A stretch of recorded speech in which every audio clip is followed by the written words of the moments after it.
There is a house that I spent a good portion of my childhood in, and the house that I, to this day, although no longer living in it, will always call my true home. I have many fond childhood memories in that house, and it is where our family lived the longest. What I'm about to describe are real events experienced in this house by me and the rest of my family. These are true accounts and are not exaggerated in any way. We've always known the house was haunted, not to the point of being insane and deadly like you see in the movies, but plenty of unnerving things happened there. Let me start by telling you a little bit about the house. The first thing you should know is that it's very old, from the 1800s. It used to be a hotel. When my family bought it, I, being the youngest, was only a little kid. We remodeled that house and even extended it a little. It took a very long time, but eventually, that old rickety house from the 1800s got a brand new, modern makeover. However, the things lingering in that house, which we couldn't see, stayed. At first it started out with smaller things. My older brother would be occasionally falling asleep in his room upstairs, which was always cold, and someone would blow in his ear. He would open his eyes and look, but of course, nobody would be there. We were told by a few different people that a cranky old woman used to live there, who would sit out rocking in her rocking chair on the balcony, which we removed, yelling at people who would walk by. There was one night during which one of my sisters was sleeping on the couch in the living room, and she started to hear a creaking sound. She described it as wood creaking rhythmically coming from the spot just outside one of the windows upstairs, which used to be the door that led to the balcony that no longer exists. One time, when I was little, being all adventurous like I was, I took a digital camera up to the furnished attic at night, where it was quiet and pitch black. I made my way into the middle of the room, held up the camera, and started snapping pictures.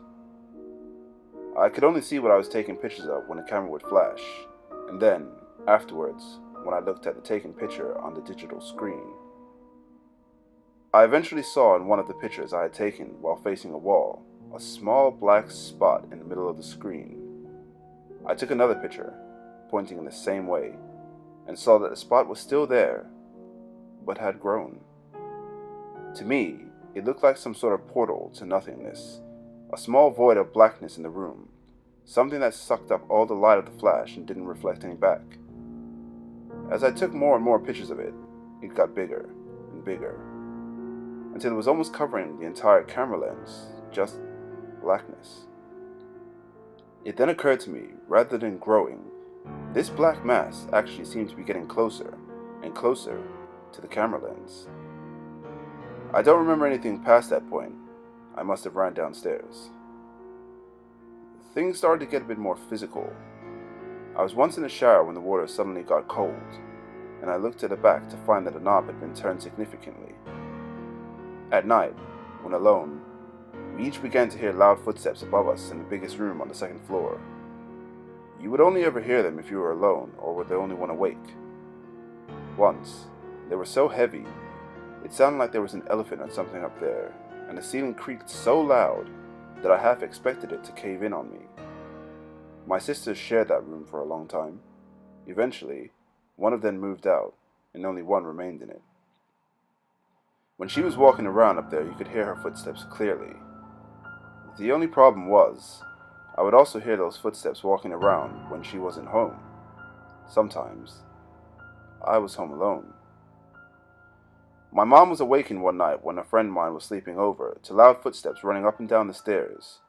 According to her, it sounded like more than one person and was practically a stampede. She jumped out of bed, angry at us being up so late, causing such a racket, and opened her bedroom door, which you can see the bottom of the stairs. But there was only dead silence and darkness. Everything was still. She thought we must have run upstairs and she had just missed us. So she went up there and opened the door to the room that we were sleeping in, which was my sister's old room, now vacant after they had both moved out, and we were sound asleep.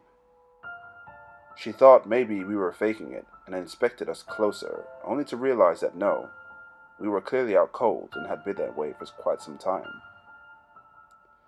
She mentioned all of this to us the next day, maybe still wanted to think that it was us, but we, of course, had no idea what she was talking about.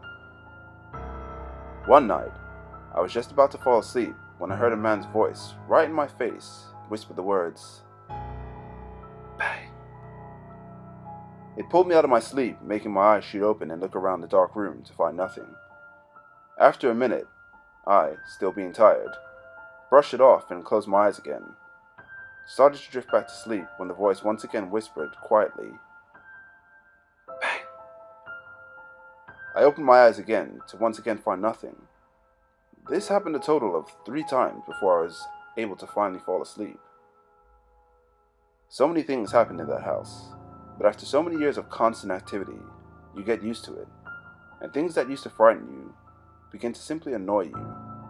Sometimes, if you were alone and there was a persistent noise being made where no other person was, like the squeezing and popping of plastic water bottles in the kitchen, you could simply look in that direction and say, "Stop it." And sometimes, it would just stop.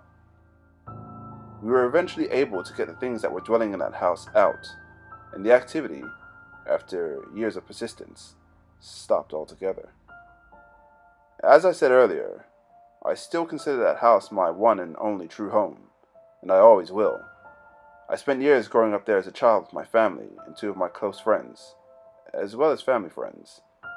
Despite the occasional paranormal activity, I have many good memories of that place, and it is where my mind will always wander back to whenever I think of home.